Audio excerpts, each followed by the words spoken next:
Good afternoon and happy holidays. I am Christina Felchlin, Consulting and Support Manager with Ledgeview Partners. I'd like to welcome you to today's CRM Dynamics 365 User Group webinar featuring the top 12 questions of 2016. This past year, we had over 60 questions submitted, and we have picked the top 12 and will review them with you today. After Michael goes through the top 12 questions, I will close out today's webinar with the upcoming CRM User Group webinar details and office closing. To ensure the best audio quality for all attendees, we have everyone in listen-only mode. If you have a question, please submit those in the question pane of your GoToWebinar control panel. If time allows, we will answer during today's session. If time does not allow, we promise to follow up offline. Like all of Ledgeview webinars, today's webinar is being recorded and will be available on demand after the live session. All registered attendees will receive an email this afternoon with an access link to the recording as well as the presentation slides. Now, Michael has a lot to cover, so let's hear from our CRM expert, Michael Dodds. Thank you for that wonderful introduction, Christina. Welcome, everybody, to today's holiday edition of CRM webinar. Thank you very much. We got a lot of content to get into, so let's jump in. On the first day of Christmas, our users asked me, how do I set up business rules, and can I use the OR functionality? Also, how do I hide/show using business rules while having required fields? This is an excellent question. And before I get into this, I do want to let everyone know that we're going to be using Dynamics 365, which is in beta testing right now. So it's going to look a little bit different from anyone on CRM 2016 or even 2013 or 2011. And the business rule setup is a lot different. It looks more like a design publisher as opposed to the command buttons it is now. So on the right-hand side is kind of a preview of what it'll look like. Now, to set up a business rule, all you want to do is open up any record in the entity you'd like to create the new business rule for.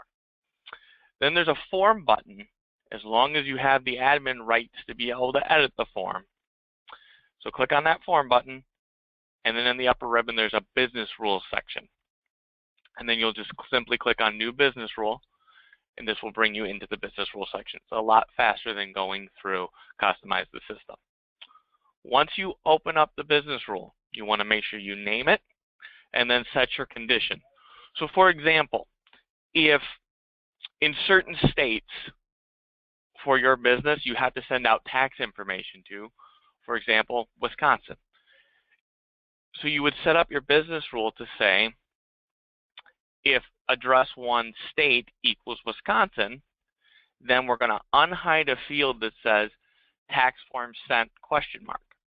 That way, your users can say, oh yeah, I got to send that out, it's done, check. So you're going to unhide it and make that field required. Now, with everything, you want to make sure you unhide it and make it not required if it doesn't equal Wisconsin. So that's where you want to use this else if section. So you basically say, if it doesn't equal Wisconsin, then we want to hide it and make it not required. Now, most people don't have one state that they have to send tax forms to. It's usually multiple. So you can use OR functionality to say, like, if it equals Wisconsin or Texas or Utah, and then you can pull up that same field. So that's how you would use the OR functionality, simply by adding a new condition and clicking on the OR button. On the second day of Christmas, our users asked us, how do you customize reports where the user can enter information to produce a report? How can I create a dynamic variable in my reports?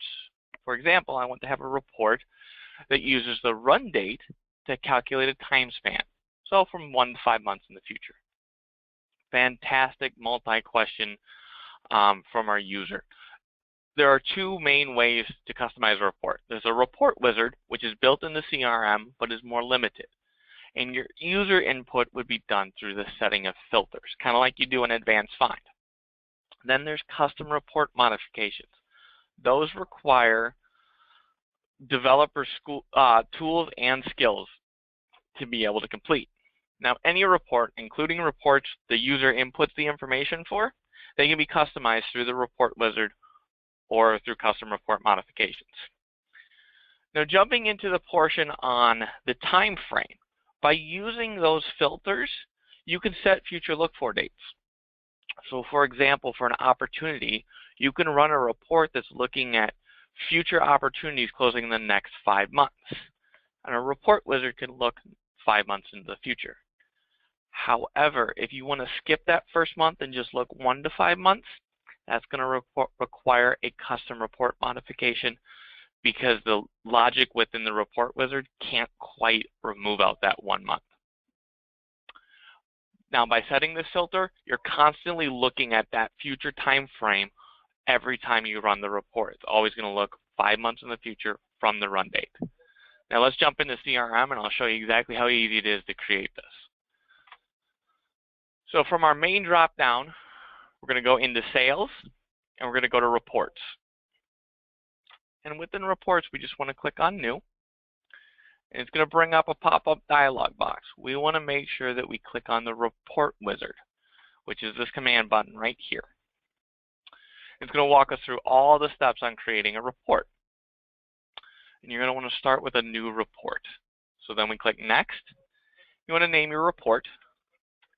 So we're looking at opportunities in the next 5 months.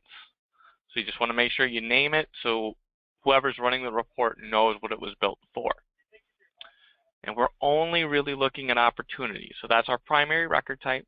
Related record type, we don't need to worry about. We're only looking at opportunities. So we're going to click Next. And this is where the filtering comes in. So this is where your users would have an input once the report criteria wizard is created. A lot of times it's going to come up with some out-of-the-box default filtering. You can just delete it by clicking the drop-down arrow and delete. So for our scenario today, we're only interested in opportunities that are open. So we want to look at status equals open. And we're only interested in ones that are closing in the next 5 months. So estimated close date, and we're going to look at next X months, where X equals 5. So once we have that set, we're just going to click Next. And now is where we have our grouping and our columns field. A grouping is simply where it takes a report, it takes all the data, and it groups it into specific criteria. So if you want to look at all opportunities that close in the next 5 months for each user, that would be done through the grouping. So we click here to add grouping. We click on topic and we change this to owner. Then click OK. Now columns, this is what you want to show in your report. So most importantly, we want to know what the topic name is. We want to know what the account is, so opportunities account. And then the next two are going to be estimated close date and estimated revenue. While we know we're looking 5 months into the future, we don't know the exact date. So we want to know that by putting that column in. And then last but not least, we're looking at estimated revenue.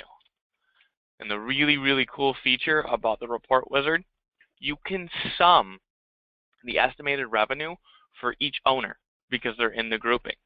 And then you can give yourself a grand total for every owner at the bottom.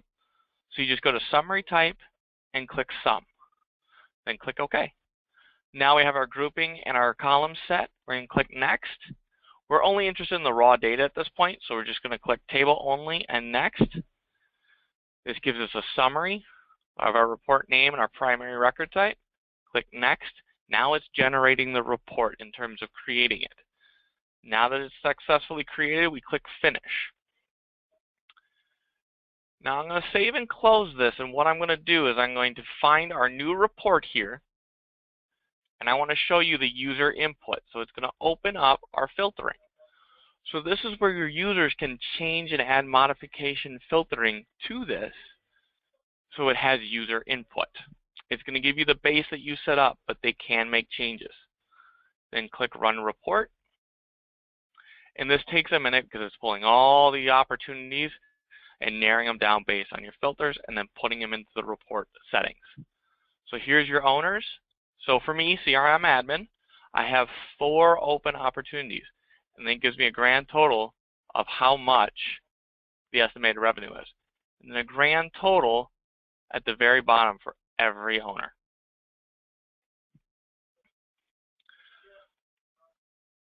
Now let's jump back into our PowerPoint presentation.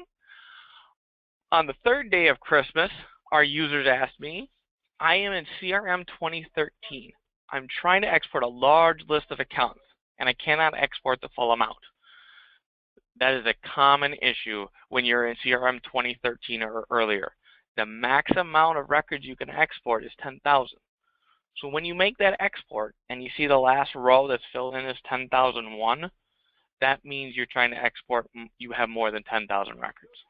Unless for some reason you miraculously have exactly 10,000 records, which is highly unlikely. Now, if you're in CRM 2015 or later, that limit increased to 100,000, and most people have under 100,000 records. Now, the recommended way, if you're on CRM 2013 or earlier, to increase the exportation amount over 10,000 is to import a specific solution. The specific solution will give you the max amount that you can increase it to, which makes it easier and also more reliable. And Ledgeview Partners can assist with the import of the solution. Now, RegEdit or Registry Edit, it can also do this. This is for on-premise only. Now, if you're still on CRM 2013 or earlier, you're on-premise. So now this Registry Edit is possible, but the results are not as reliable because you're not given the max amount you can increase it to. On the fourth day of Christmas, our excellent users asked us, how do I create an email notification for a task weekly or several times a week? This is a great question and a really great use of CRM. So there's two ways to accomplish this. If you want to set a reminder, say once a week for 2 months, a workflow is a really, really great option. Now, if you want to set up a recurring reminder that's going to occur every week forever, or a very, very large amount of time, you want to do a plugin. It requires customization, but it's also going to work better than the workflow and be a lot faster to set up. Now I'm going to jump into CRM and I'm going to show you exactly how to set up this workflow. And the parameters on this workflow are, we're going to send the email 7 days after the task is created saying, the task is still open, this is a reminder. And then send another email 14 days after the task is created, so 7 days from the previous email. Now let's jump into CRM and I'll show you how easy this is. So from our drop down, we want to go to Settings and then Processes. So we're going to do a new process. We're going to just name this Email Notification. We want to set our category to Workflow and our entity to Task, because that's what we're reminding the users about. So then we click OK. And it's going to create our pop-up. This is kind of like a wizard for creating a workflow. Before we jump into the meat and potatoes, there's a couple of key things I want to show you. You want to make sure you set the scope to organization, because if you leave it as users, it's limited on who can run it. Organization, it's going to run for everyone. Next, we want to ask ourselves, when do we want to kick off or start this workflow? We want to do it when the record is created, so when that task is created. So we leave that checked. We always want to uncheck this automatically delete completed workflows. The reason for that is if for any reason you start getting multiple emails or something isn't quite running through the way you expect it to, this will help you and or a partner like Ledgeview Partners help troubleshoot this and troubleshoot it faster. Now jumping into the meat and potatoes, the actual setup of the workflow, we want to go into Add Step, and what we want to do is a wait condition, because we want to wait 7 days from the creation of the task to send this email. So we want to go wait until, and we're going to click this hyperlink, and really what we're doing is a timeout from the execution of the process. So we want to go down to Process, Timeout, equals. Now this is where we're setting it to be dynamic. We're going 7 days after, scroll down to Process again, the execution time of the process. So then we click Save and Close. So now once your workflow runs, it's going to wait 7 days. Then we want to check to make sure that that task wasn't closed, meaning completed or canceled, because if it was, we don't want to send them a reminder email. So we're going to click on our condition hyperlink, and we're going to set the task status does not equal canceled or completed. Then click OK, save and close. Then we want to add our next step to be send email. And this is where we can jump into the email, set who it's going to be from. It can dynamically be from someone. You can set it to be dynamically to the owner of the task. So the owner, you just simply set that as owner, click OK, and that's always dynamic. Then you set your subject line and your body of your email. And then if you want to associate the email to anything, you can set that here as well. But it would be the same every single time it's run. And then you would just simply click Save and Close. And that's the first step. But remember, we want to send another email 7 days later. So we want to click here right next to type a step description here, do Add Step, wait condition, and follow those exact same steps. When you're done, you'll just do Save and Activate.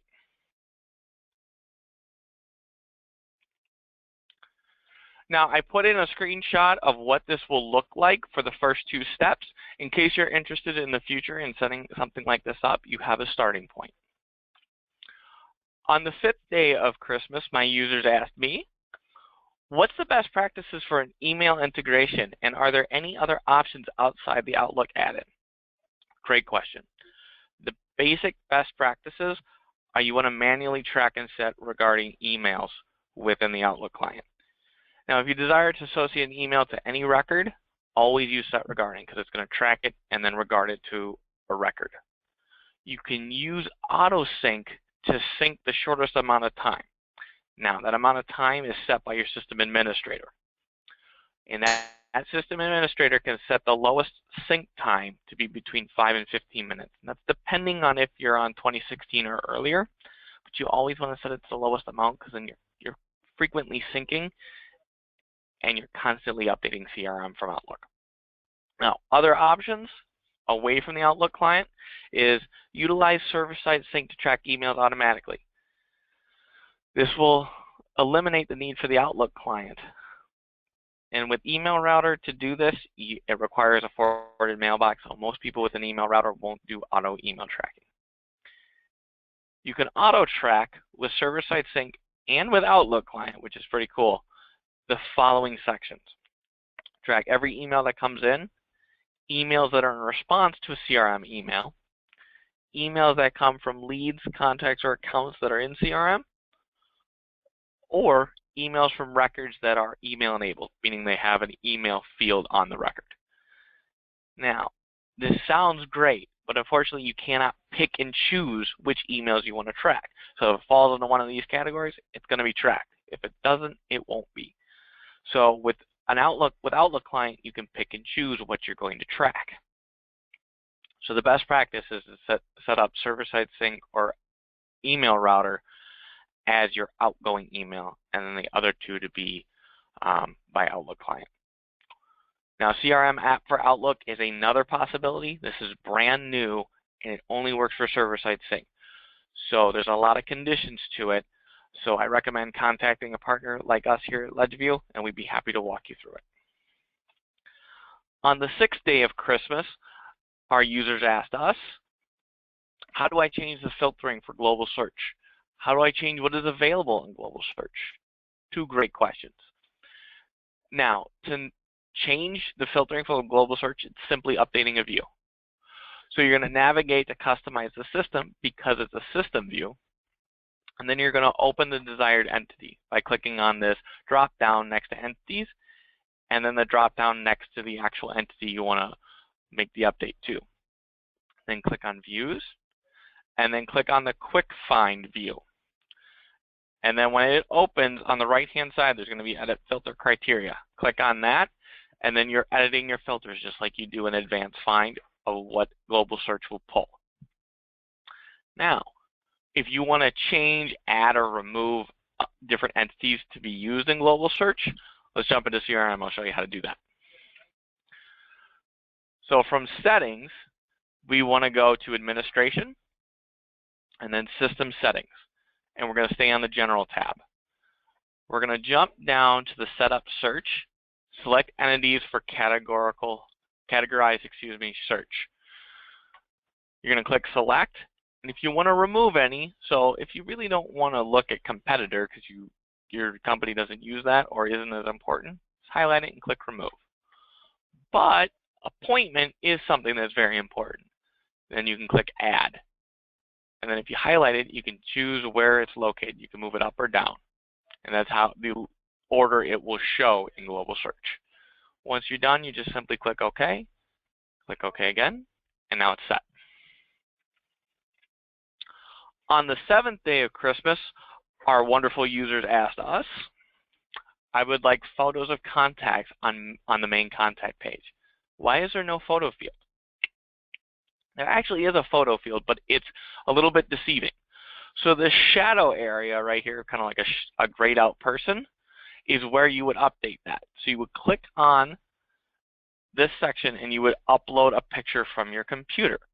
As long as it's under 5 megabytes, you can upload the picture. So you just simply click Browse, find the folder with your desired picture, double click just like uploading a file, and now you have your image. On the 8th day of Christmas, our users asked us, how do I carry over fields to the opportunity when qualifying a lead? And how do I carry over fields to a quick create? Great question.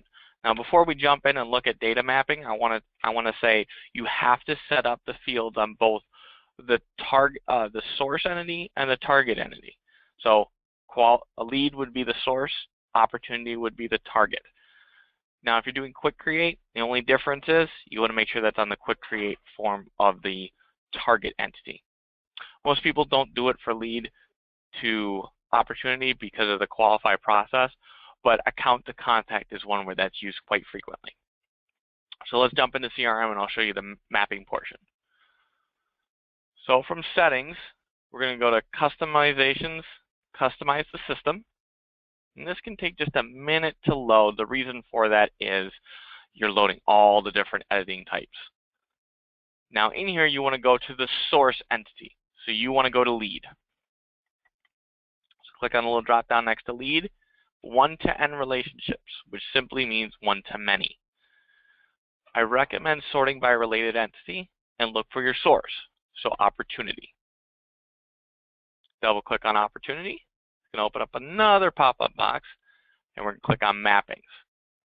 Mappings is also the same as data mappings. First, you're going to want to check to see, are any of my fields being used that are source or target? If they're not being used, go ahead and click New.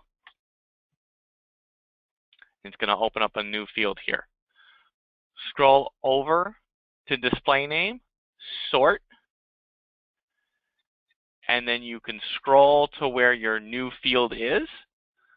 For ours, it is new to company, new or with competitor, and very important, you want to look at the type. Type is 2 options.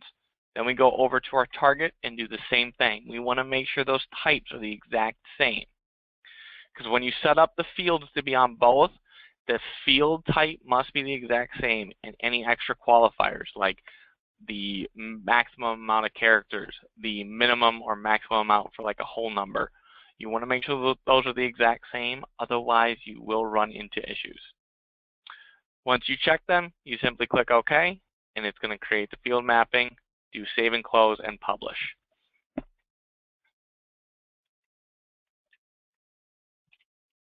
On the 9th day of Christmas, our users asked us, we're upgrading computers to Windows 10. How do we keep sync working properly during the upgrade without creating duplicate records? Now, in more recent versions of CRM, we've seen this be less of an issue, but to help mitigate any issues that come when upgrading computers and clearing out your Outlook client and reloading it, you want to follow these steps. You want to perform a complete uninstall of the Outlook client. Then perform the Windows 10 upgrade and fully install the Outlook client and any updates or roll-ups of the Outlook client that you're reinstalling. Then reconfigure the Outlook client. On the 10th day of Christmas, our users asked us, how do I set up a user dashboard for a team member in sales? Great question. Now, before you set up a user dashboard for one team member, it's better to set up one dashboard for every team member that is customized. Most of you may be wondering, how do I even do that? It's actually quite simple. With the views, all you're going to do is use a key filtering called owner equals current user. That way, whatever user is looking at the view, chart, or dashboard, it's going to be unique to their records. So you have a customized dashboard that's set up the same for everyone. So you want to create the views and charts from customizations for your system admin to set those up, and then create the system dashboard from customizations. Now, I created a sample dashboard of some topics that would be really good for a salesperson. Again, this is more generic, so for your company it could be a little bit different. But if you look on here, my activities completed last week kind of gives you an idea of how I set up the view. So you would do the owner equals current user under activities, the status is complete, and the actual end date is last week. So that's kind of how you would set up these views, and then you're just setting up charts and pulling them into the dashboard. If you have any questions on how to set up dashboards or charts or views, we would be happy to help you. On the 11th day of Christmas, our users asked us, what type of automation can be set up to sync between Outlook and CRM? Regarding what is synced to Outlook from CRM, this can actually be set up by your system administrator through system settings. Where we were before on the general tab when setting the global search, you're actually going to go over to the synchronization portion and click on system filters. This will bring up a screen like this. So your synchronization fields, you can set the entity type and then what fields are being synchronized. So if there's an X like this, that means it's not being synchronized. This means it's being synchronized both to Outlook and to CRM. So it's syncing both ways. It can sync one way or the other as well. Now, to set up the minimum time between Outlook syncing with CRM, this is what the system admin will do. And they'll use the Outlook tab in the same area, minimum time between synchronizations. And as I said earlier, this can be between 5 and 15 minutes. Then each individual user will go in through their personal options in CRM or Outlook under the Sync tab, and they can set that minimum amount. Again, I recommend setting it to the minimum amount that your system admin allowed. On the 12th and final day of Christmas, our users asked us, we have a lot of duplicates, and it seems when you enter a screen, it says there is one, and you can't save, yet we have so many that are saved, and I'm not sure how this happened. Well, there's a couple different ways that this can happen. If you have duplicate detection rules turned on, it's actually going to give you a notification like this. It's going to allow you to bypass the record and save it, bypass the duplicate warning. Now, if you're doing an import and you have duplicate detection rules on, they're going to fail. They're not going to import. Another possibility is that the duplicates were in the system before your business rules or your duplicate detection rules were set up and published, or duplicate detection was turned on. Now, to eliminate these duplicates, I recommend running a duplicate detection job to locate the duplicates and then merge them. You can utilize bulk record deletion to delete records, but I highly, highly recommend merge because it uses advanced fine filtering to delete, and then once they're gone, they're gone. So if it didn't fit those criteria, one, you're missing them. Two, there might be information on the duplicate record that's important. So let me jump in here and kind of show you what I just talked about. So if I go into sales and accounts, and I type in a new account, we're going to name this widgets are us, and it's just loading our screen here. So if I do widgets are us, I'll show you what will pop up. So it's going to pop up this, and it's going to show that you already have two duplicates in the system right here. It's going to give you a bunch of information as well, so you can determine if you're creating a duplicate. If you're not, go ahead and click Save. If not, click Cancel and change the name, or don't even need to set one up. Now, to look at duplicate detection jobs, you're actually going to go to Settings, and then data management. And this is where you go to duplicate detection jobs. This is a wizard that you'll set up, and it kind of walks you through the steps. So you'll click on next here, and then you want to select the records. So I'm looking at accounts. And if you wanted to filter it down to, like, created between a certain time frame instead of looking at every account that you have, you can set that through here at filtering. Click next. Now here's where you can select this job to run every 30 days or every 90 days, 180, full year, or even 7 days. You can also choose to send yourself an email and notify someone else. Then click next. It will run the job, and it will look like this. So you view duplicates, and this is how you would merge them. So testing 1, 2, 3, it has a duplicate here. Then we just simply click on merge. I recommend doing select master, and then you choose the master record and what field you want to pull in to the master record. Now, before I hand things back over to Christina, I do want to say, for me personally, and I know from Christina, thank you guys so much for taking your time out of your busy days to attend these webinars. We truly, truly do appreciate it. And personally, I love reaching out to everyone and giving them this information and making CRM work hopefully better for you.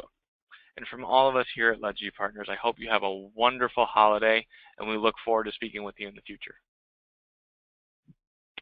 Thanks, Michael. Thank you for reviewing that great content from the last year. I'd also like to thank the users for submitting these wonderful questions, and please know that Ledgeview is here to help in whatever way we can, with whether it be additional training, user adoption, configuring single sign-on, Office 365, upgrade diagnostics, marketing automation, inside sales services, and much more. As we go into the next year, we want you to be successful, and we encourage you to continue to ask questions from this user group so we can continue to do these webinars and answer those questions. We just want to let you know that we do have some upcoming holidays and that we will not be in the office for. Ledgeview offices will be closed on Friday, December 23rd, Monday, December 26th, Friday, December 30th, and Monday, January 2nd. We hope that you get some time off to enjoy with your family and friends as well. Our next Dynamics 365 user group webinar will be Friday, January 20th at 11 a.m. Central. And our topics will be creating custom activity feeds and using calculated fields. Please note that the name has changed from Dynamics CRM to Dynamics 365 due to Microsoft's most recent release. We will continue to cover the topics that are most important to you, just with a new Dynamics 365 name. If you are looking for past webinar recordings, please click the link in the email I will send this afternoon. It will bring you to the user group webinar library. You can scroll through the list and view those you are most interested in. We have webinars in there from advanced finds, reporting, sales, activities, marketing, Outlook client, and many more. And again, I just want to reiterate what Michael said from all of us at Ledgeview. We want to wish you and your loved ones happy holidays, and thank you again for your business throughout 2016. We look forward to connecting with you again in 2017. Have a great day.